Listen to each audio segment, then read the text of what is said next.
Nous allons vous faire partager nos souvenirs et impressions de voyages effectués durant l'hiver austral. Le documentaire présenté ne couvre évidemment qu'une petite partie du pays, car l'Afrique du Sud, avec ses 1 million de kilomètres carrés, est immense. Récemment sorti de son passé troublé et confronté à un avenir aux contours incertains, l'Afrique du Sud, c'est tout un monde dans un seul pays. Elle est d'une beauté somptueuse. La ville du Cap, ou Cape Town, fondée en 1652, est une métropole de plus de 2 millions d'habitants située au sud. Nichée au creux de la montagne de la Table, Cape Town réunit harmonieusement la mer et la montagne.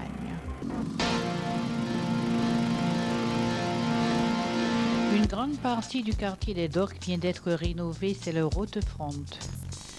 Les bâtiments exquisement remodelés renferment bon nombre de promenades, de boutiques, de marchés, d'hôtels, de bistrots, de pubs, de cinémas, de musées, de restaurants et de ports de plaisance.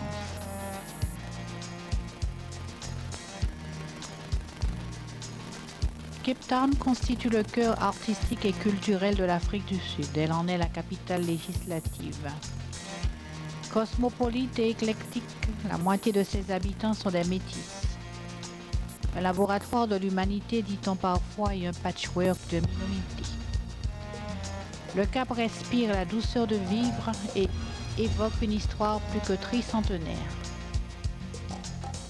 Ses buildings modernes le long de gracieuses avenues, mais aussi ses immeubles plus anciens, se situent au cœur de son activité.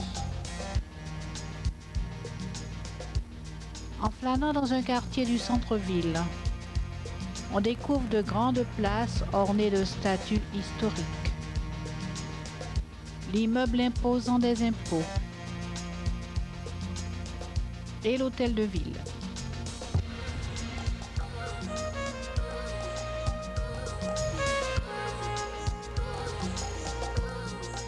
Le Parlement de style victorien se trouve dans le parc, de même que la résidence présidentielle du Cap.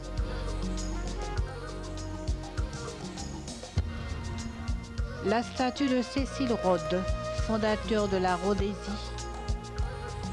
et la cloche des esclaves. Au musée de l'Afrique du Sud tout proche, les représentations des Bushman ou Boshimans sont frappantes de vitalité. Ces hommes du désert sont sans nul doute les premiers hommes ayant peuplé le pays. Après leur extermination, les rares survivants se sont réfugiés à l'ouest dans le désert, vivant encore de nos jours à l'état naturel. On ignore leur origine, mais ils émanent de peuples à peau noire.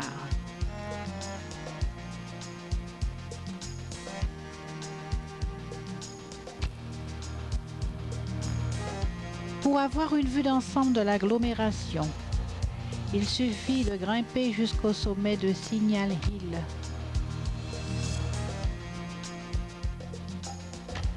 On peut aussi apercevoir au loin Robben Island, lieu de captivité du héros de la Révolution Nelson Mandela. Au sud de Cape Town se trouve Hard Bay, petit port de pêche séduisant. Plusieurs fois par jour, des bateaux vous emmènent au large, à l'île aux phoques ou Dwicker Island. Rocher sauvage sur lequel vivent des phoques par centaines. On vient de très loin admirer leurs ébats et c'est une attraction touristique en été comme en hiver.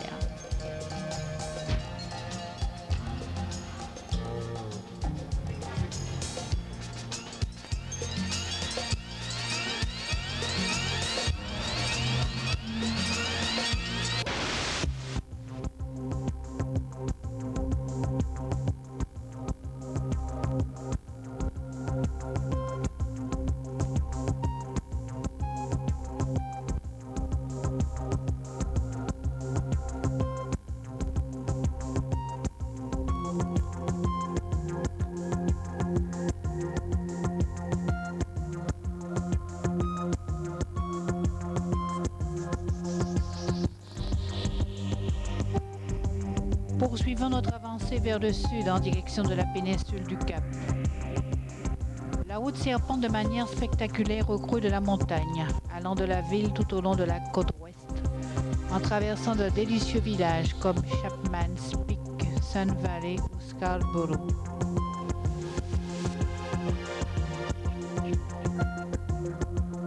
Après la réserve naturelle du Cap, le Cap Point et le Cap de Bonne-Espérance forment l'extrême sud de l'Afrique. Ces lieux sont très visités même en hiver où le vent souffle violemment.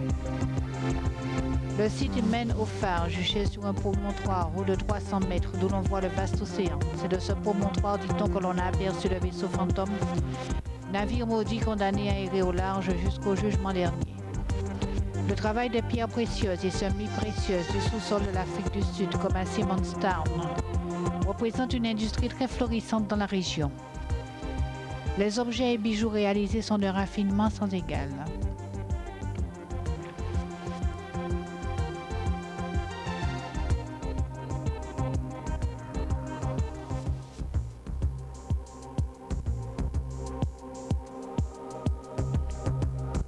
L'Afrique du Sud comprend 4 provinces qui sont la province du Cap, le Natal, le Transvaal et l'État libre d'Orange.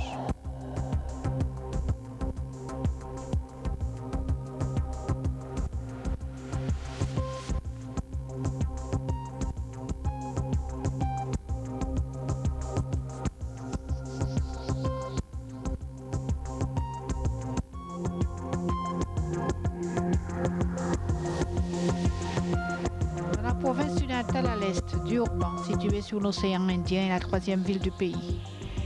Ville active et agréable, c'est une destination de vacances très recherchée.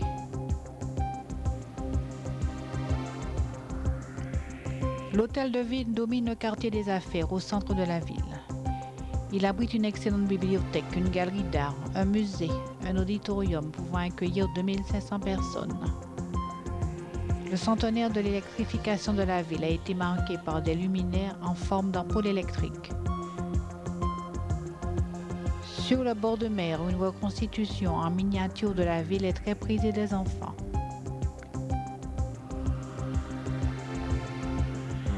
Ces longues étendues de belles plages, appelées aussi le Golden Mile, et de grands immeubles tout blancs font sa célébrité.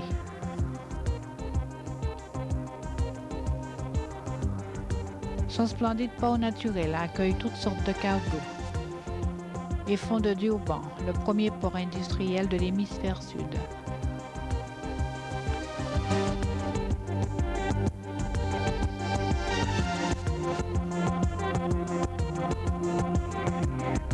Au nord de la province du Natal, le Swaziland nous fait entrer au pays des Zoulous, le plus important groupe ethnique noir d'Afrique du Sud. Au XIXe siècle, leur grand chef Chaka, de renommée sanguinaire, les organisant en une société parfaitement homogène. Sur la colline a été érigé un monument en souvenir des nombreuses victimes innocentes de Chaka.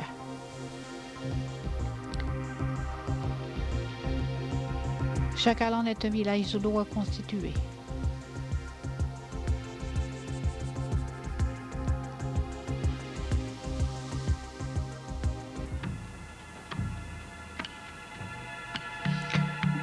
À l'entrée du village, on peut voir une maquette qui nous indique la destination des différentes huttes. Celle des enfants à l'entrée, les filles à droite, les garçons à gauche, la hutte de chaque épouse. Le chef du village n'a pas de hutte et nous montrera ses capacités guerrières.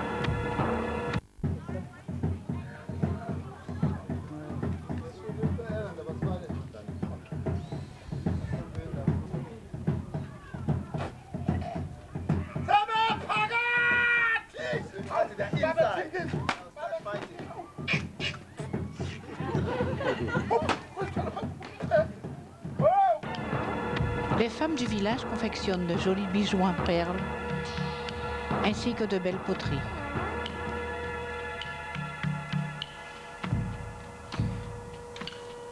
La cuisine commune est bien rangée et accueillante. Le chef préside la dégustation de la bière locale. Un infect breuvage que tout visiteur se doit de goûter. Nous aurons bientôt un spectacle de danse zoulou mêlant jeunes filles et garçons.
En continuant notre pénétration du pays, une réserve nous accueille pour une nuit. C'est le camp d'Itala. Et nous dormirons dans des lodges qui sont des chalets individuels. C'est une nuit en brousse palpitante et imaginative, en rêvant au safari photo, que nous offriront les animaux sauvages le lendemain au petit jour. Nous surprenons successivement la girafe altière, tachetée au long cou, qui peut mesurer jusqu'à 5 mètres de hauteur. Voilà les buffles là.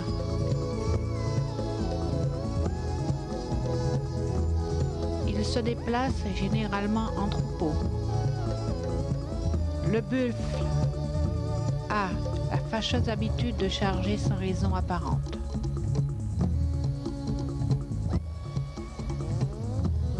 Le zèbre de Burchell, aux rayures noires et marron.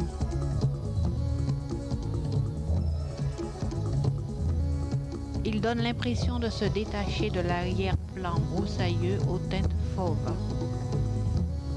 L'impala, l'antilope la plus répandue en Afrique du Sud, la plus sympathique aussi.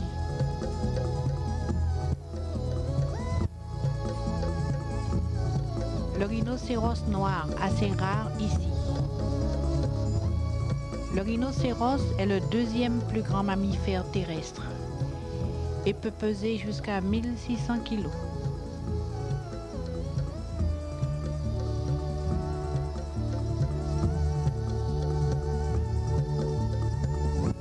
Les phacochères, ancêtres des cochons adorablement laids.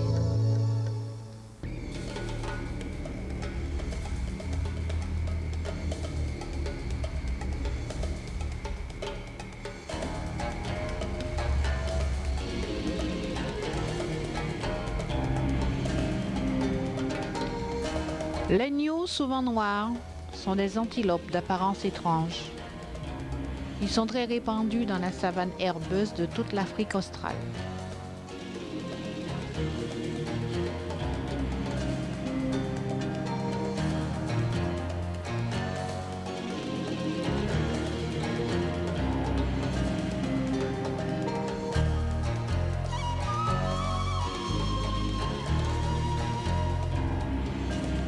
Les springboks, reconnaissables par les rayures blanches sur leurs flancs. Leur troupeau en migration compte des millions de têtes.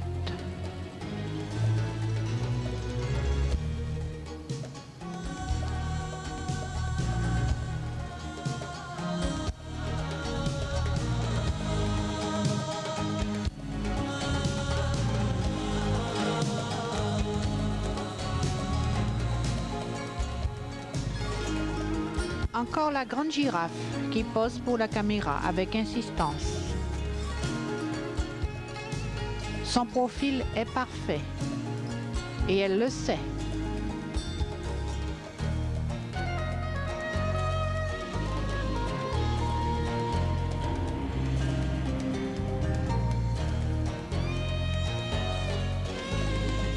De nouveau des phacochères.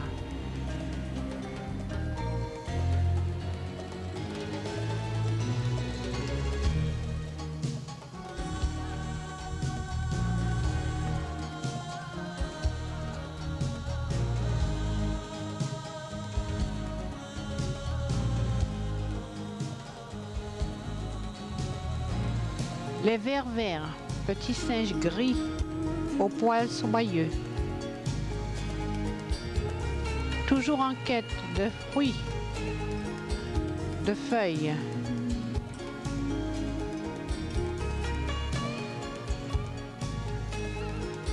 Toujours en mouvement. Inlassablement.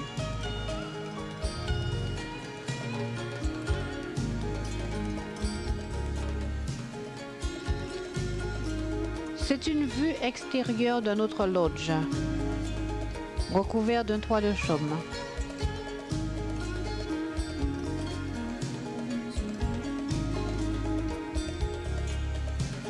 Nous arrivons à la sortie du camp pour nous diriger vers le Swaziland.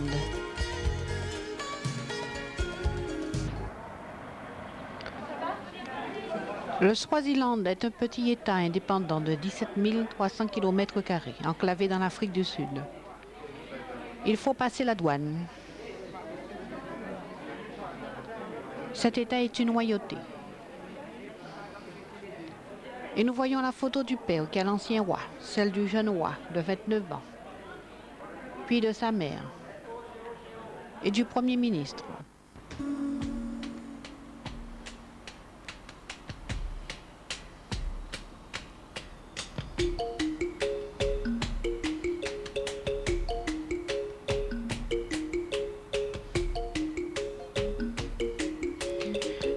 Une ville importante est Manzini. La capitale est Mbabane.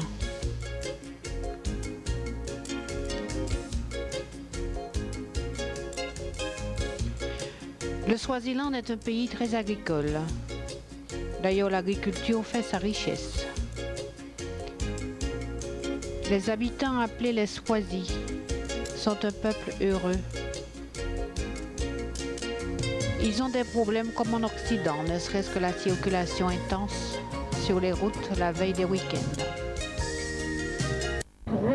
Avec des colonnes, ça c'est le monument au roi Sophie. Tout ceci, c'est le jardin. Et tout au feu à droite, là, avec un toit vert, ça c'est le Parlement. C'est le Parlement du Swaziland, avec le drapeau Swazi. Et ici, vous êtes en plein milieu de Ezalwini. C'est-à-dire la vallée du paradis. Nous arrivons à Mbabane. Mbabane est une petite ville africaine sans attrait particulier. Elle est d'aspect coquet et grouille de monde vaquant à ses occupations.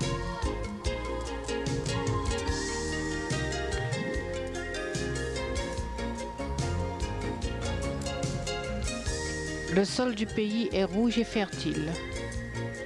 C'est la latérite.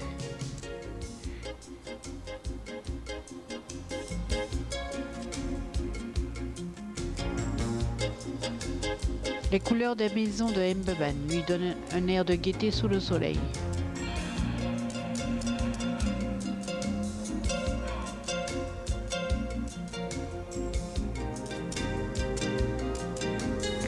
Denis, notre guide, et le chauffeur en grande conversation à la frontière de l'Afrique du Sud. En quittant le Swaziland, nous trouvons encore sur des kilomètres une vaste plaine, plantée de manguiers, de papayers, de litchis, avant d'arriver à l'entrée du parc national Kruger, au nord-est du pays.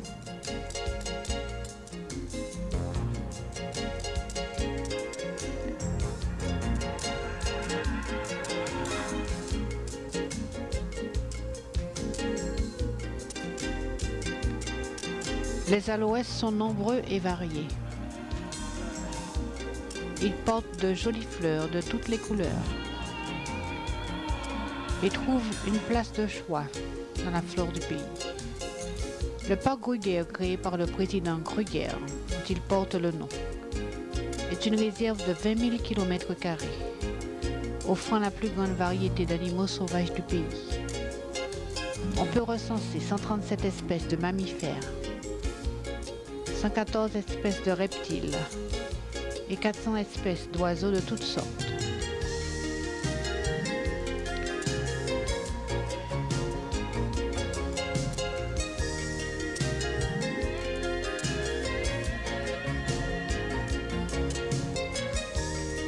Nous avons un bel aperçu des occupants du parc que nous parcourons aujourd'hui sur une petite étendue. Les impalas très répandus et les koudous nous sont familiers. Ce sont des antilopes que nous avons admirées précédemment.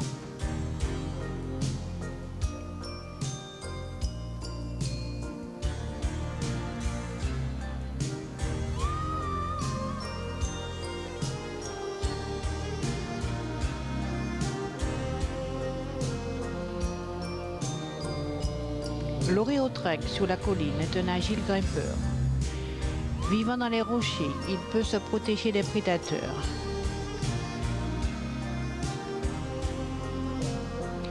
Les babouins vivent en groupes familiaux, comprenant jusqu'à 100 membres. Les petits naissent toute l'année et passent les premières semaines de leur vie, accrochés au ventre de leur mère. Leur pire ennemi est le léopard.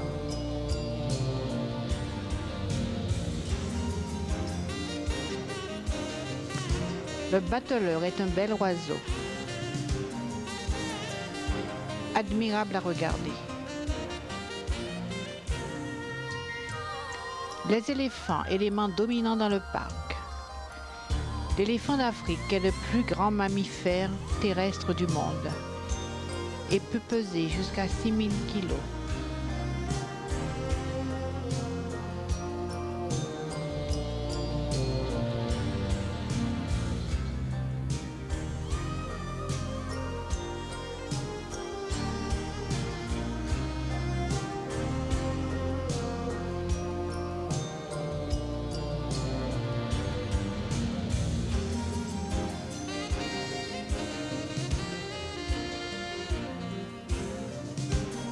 Le Carross Lodge où nous avons logé, situé en bordure du camp de Skukuza, est un hôtel de bouse très original. On croirait voir de l'extérieur des logements militaires dans la jungle.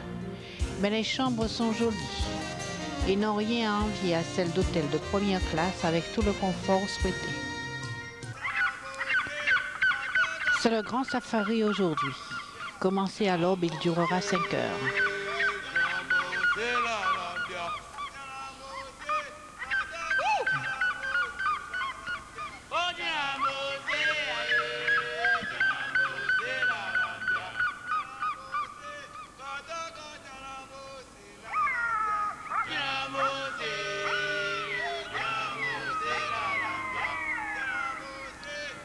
Pour la première fois, on aperçoit des hippopotames.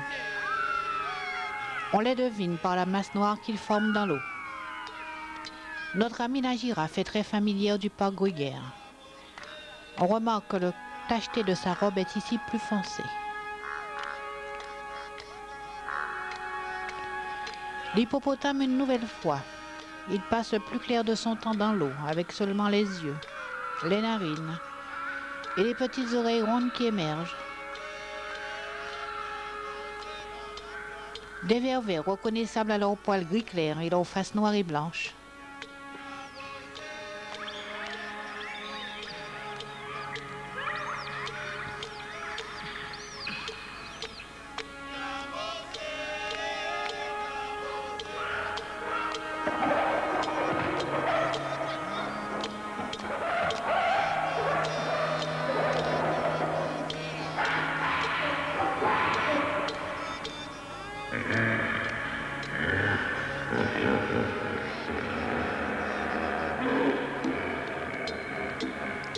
Des hippopotames, déjà vus.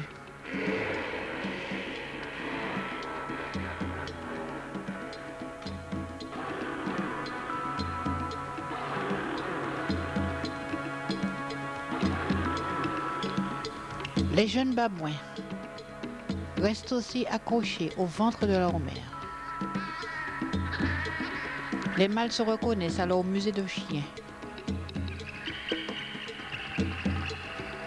et à leur arrière-train recouvert d'un coussinet gris.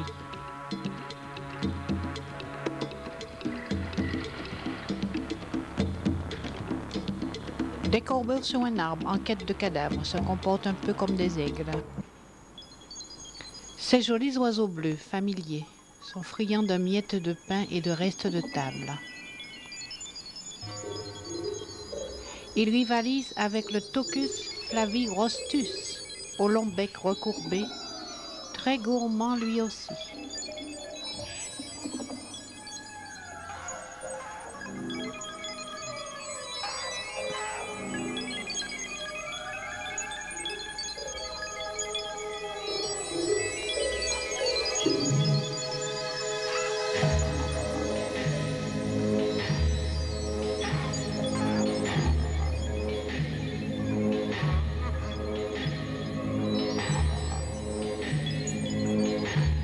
La girafe, par sa grande taille, peut atteindre facilement les meilleurs feuillages situés au fait des arbres.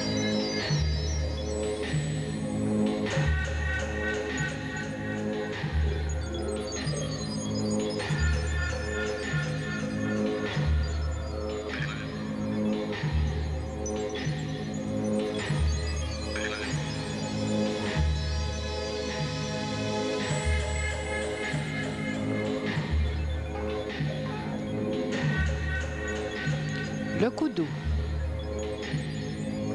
Le mâle est splendide. Il est doté d'importantes cornes en spirale et a une robe plus grise que celle de la femelle.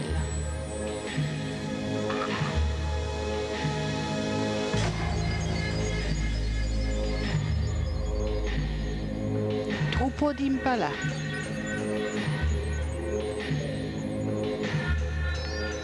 Malgré sa forte corpulence, l'hippopotame a une peau très sensible, qui ne supporte pas le dessèchement. En dépit de son apparence paisible, l'hippopotame est un animal très dangereux.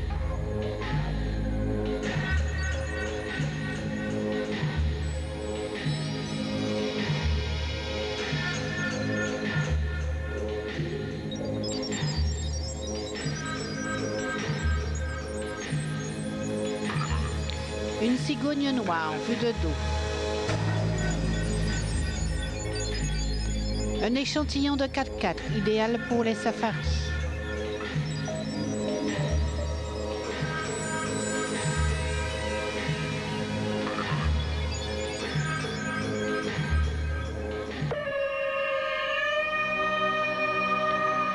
Les éléphants se déplacent le plus fréquemment en troupeau. Malgré leur nombre et leur taille, ils circulent sans bruit dans la brousse.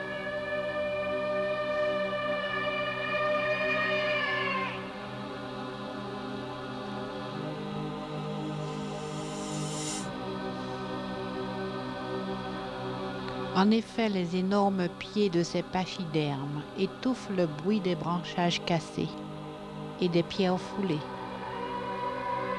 Vu sa taille, un éléphant adulte a besoin de consommer par jour 200 kg d'écorce et de feuilles et une énorme quantité d'eau.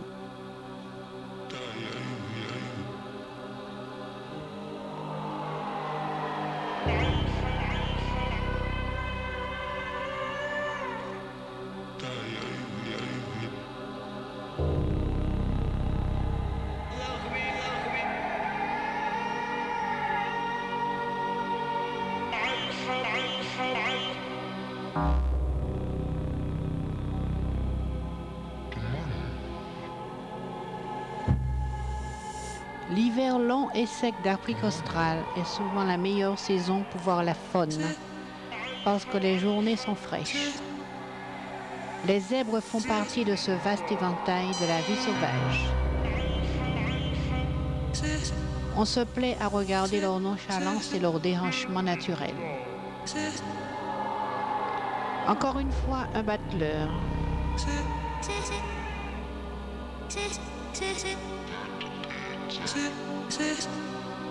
Des coudes.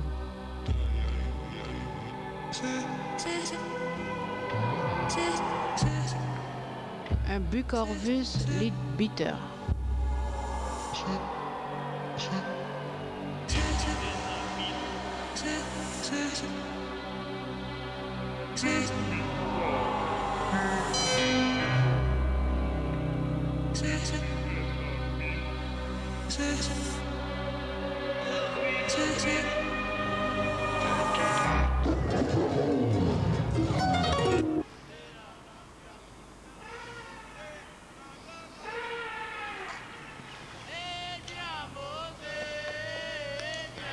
Après avoir entrevu au loin un couple de lions, nos amis les éléphants nous donnent un échantillon de barrissement.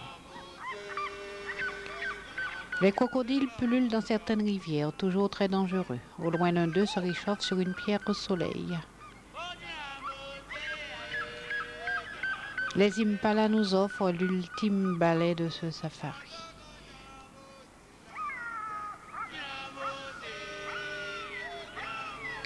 Étroite bande de terre faisant frontière avec le Mozambique,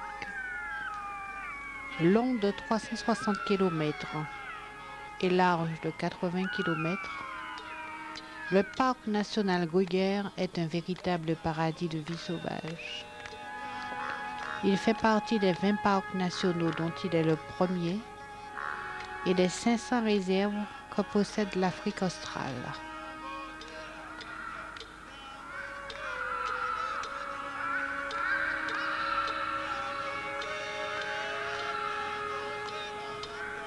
Joli magasin de souvenirs à Graskop.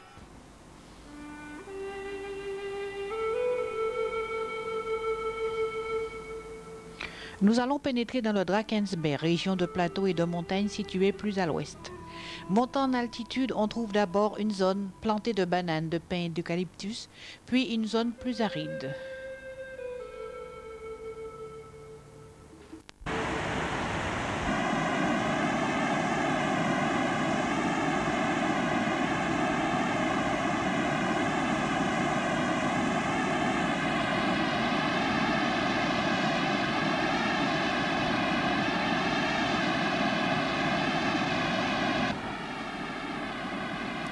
Les marmites de Bourg-Luc sont des marmites de fées. Rare exemple d'érosion par un cours d'eau qui a creusé la roche en forme d'énormes cavités cylindriques, elles sont un site touristique très fréquenté.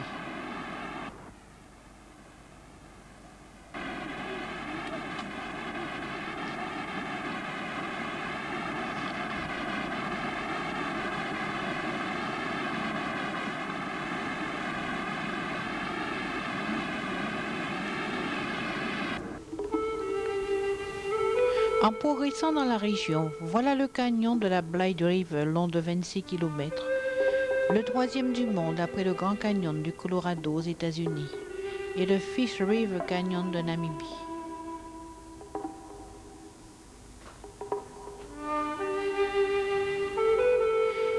Pas très loin coule la rivière Blythe, toute bleue, au fond de la vallée.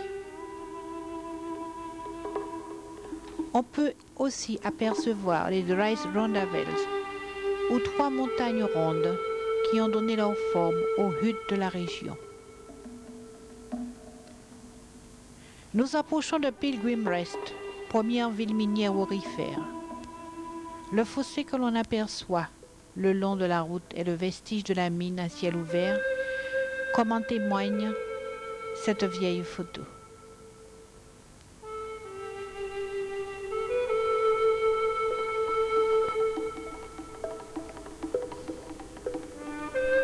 Pilgrim Rest, qui signifie le repos du pèlerin, est une petite ville aux allures de western. On trouva également de l'or dans sa rivière. Florissant village minier autrefois, c'est de nos jours un village musée, extrêmement bien restauré, avec une seule rue, 4 boutiques, un bureau de poste et 3 hôtels.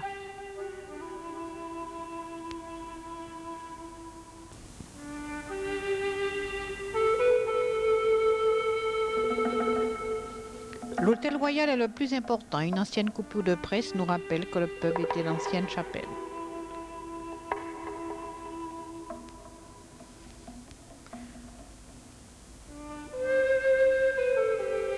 Le mobilier des chambres est d'époque.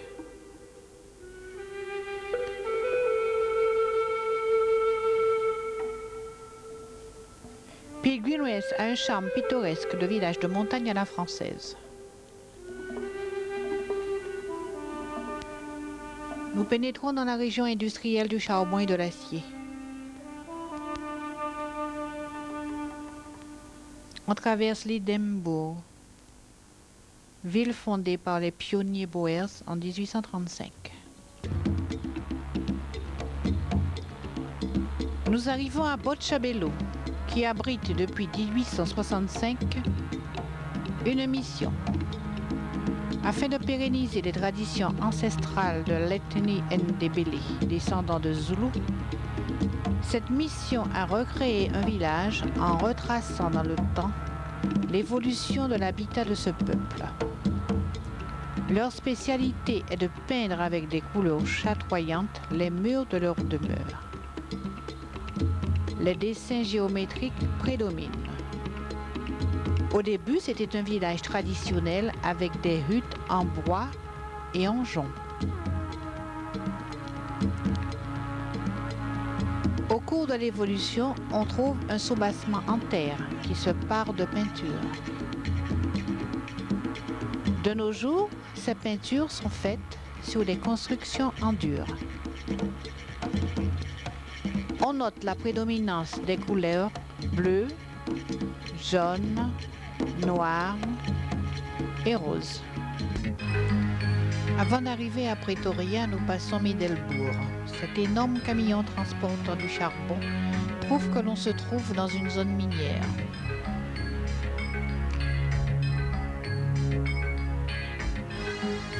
Au loin, une usine sidérurgique.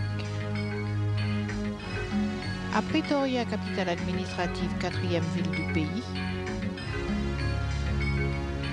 nous voyons la maison présidentielle, l'ambassade de France,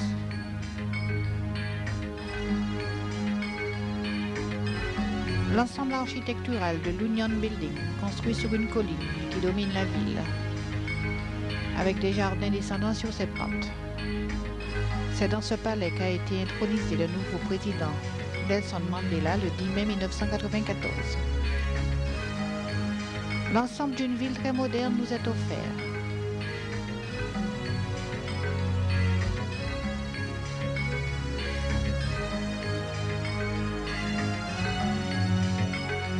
On peut voir le ministère des Finances, le Bercy local, avec des jets d'eau en dessous.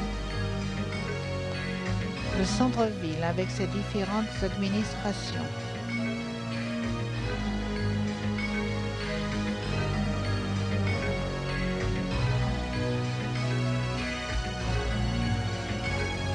La place Kruger, avec la statue de Paul Kruger.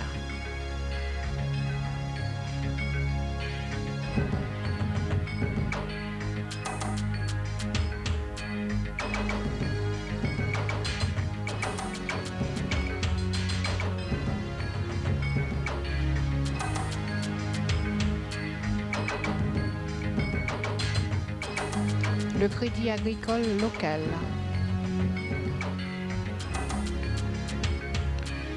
Le palais de justice.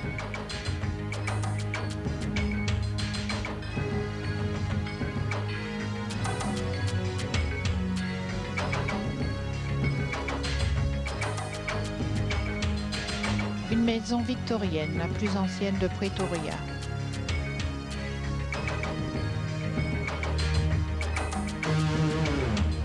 Le panorama de la ville, avec un coucher de soleil sur l'Union Building.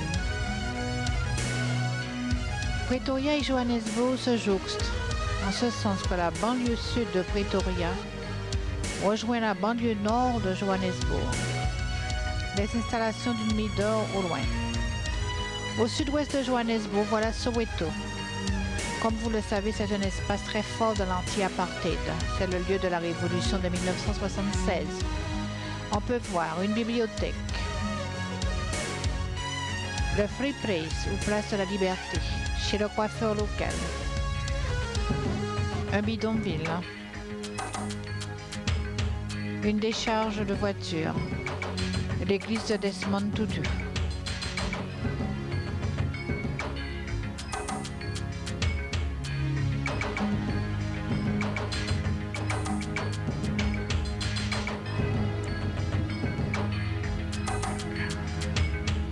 Des quartiers coquilles propres et des quartiers sales.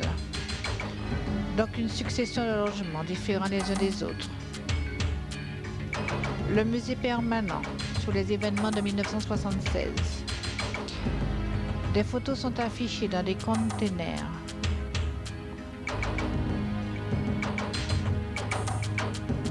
Et sur de grands panneaux à l'extérieur, ce sont principalement des visages de jeunes, élèves et étudiants. Monuments dédiés à ces événements. Encore des bidonvilles.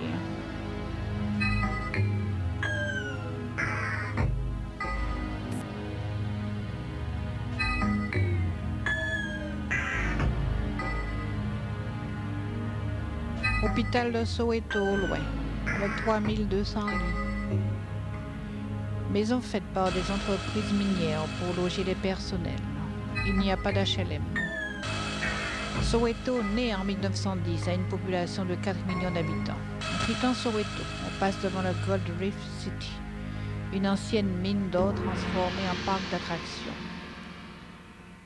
Le carnivore où nous déjeunerons, c'est une churrascaria, située en dehors de la ville. L'entrée est accueillante.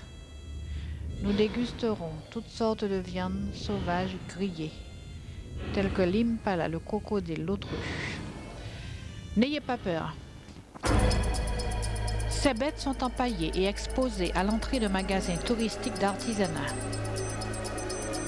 Il regorge d'articles et de bijoux en pierres semi-précieuses, où la métisse prédomine. Il y a des pots, des souvenirs africains et une taillerie de diamants.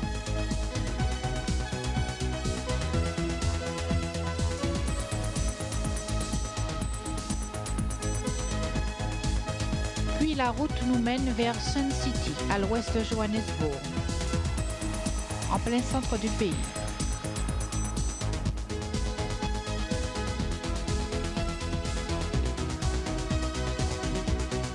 Nous pouvons voir le monument dédié au grand trek des Boers vers l'intérieur du pays.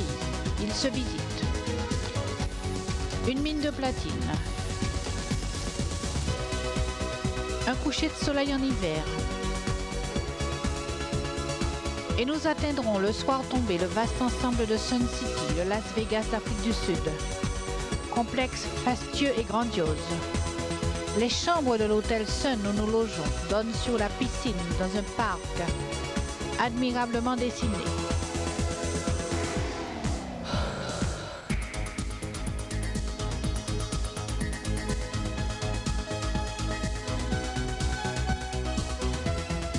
De notre chambre, nous pouvons admirer ce panorama grandiose.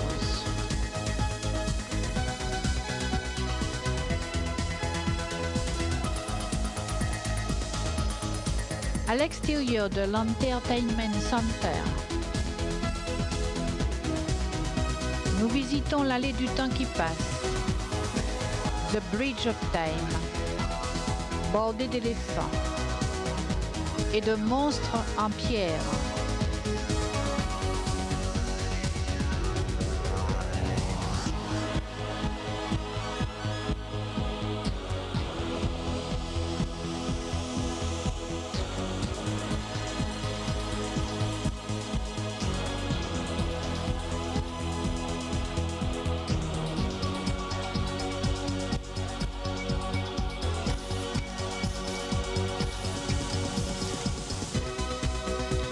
Nous irons surprendre et admirer.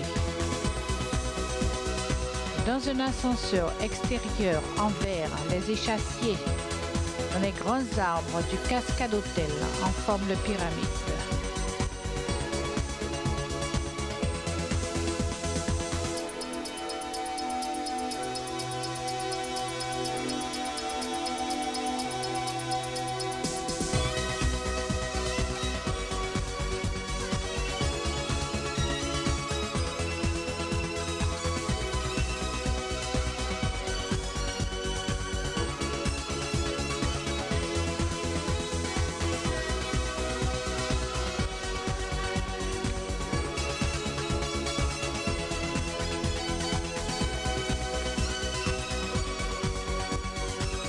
Voilà l'extérieur du Palace of the Lost City, le palais de la cité perdue.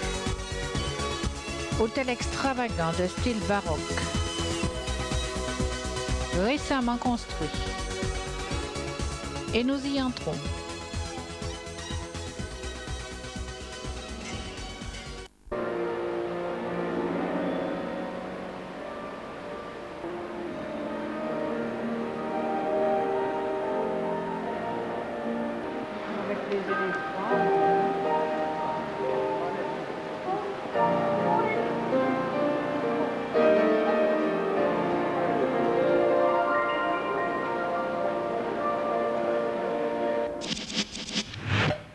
Derrière le palace de la cité perdue a été reconstitué un ensemble de ruines antiques composé d'un bassin à usage de piscine et d'un amphithéâtre de plein air. Tout à côté, The Valley of Waves est la simulation d'une petite mer intérieure aux vagues artificielles, entourée d'une plage de sable blanc. C'est l'attraction la plus sophistiquée du complexe de Sun City, qui est riche de pièces d'eau avec cascade. Des babouins familiers fréquentent les balcons extérieurs de notre hôtel et entrent sans scrupule dans les chambres s'ils trouvent les portes ouvertes en s'emparant de petit déjeuner de la clientèle.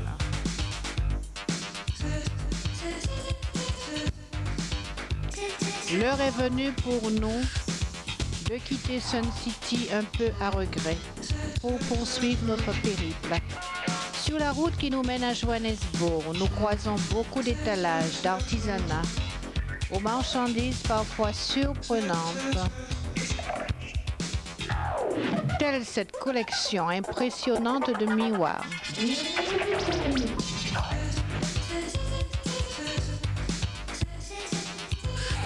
Johannesburg, un des premiers centres miniers et financiers du monde, est agressivement moderne. Un immeuble en forme de diamant taillé est naturellement celui des diamantaires. Première ville d'Afrique du Sud, dont elle est le centre économique, c'est la capitale mondiale de l'or et du diamant brut. La ville de type occidental n'est pas particulièrement jolie, mais comporte néanmoins de beaux bâtiments modernes comme la tour des télécommunications qui la surplombe. Johannesburg date à peine 2 siècles. Il y a 100 ans, l'endroit où elle se dresse était un plateau pratiquement vierge, baigné de soleil, d'où seuls quelques crânes isolés émergeaient. Mais en 1886, un mineur australien, George Harrison, tomba par hasard sur un des riches filons du Witwatersrand. Aujourd'hui, la ville est au cœur d'une des plus importantes conurbations sud-africaines. C'est une métropole polyglotte, débordement d'activités entourée des denses anneaux de cette ville satellite, comme Sandton, dont on peut admirer ici la voûte de l'immense hall de son magnifique hôtel situé au cœur du centre commercial.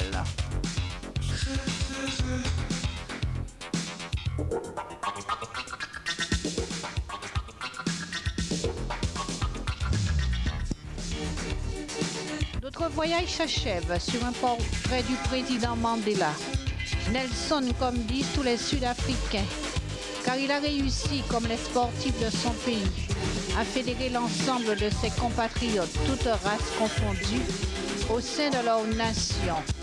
représentés ici par les deux emblèmes caractéristiques de la faune et de la flore locale, à savoir le léopard et le protéa.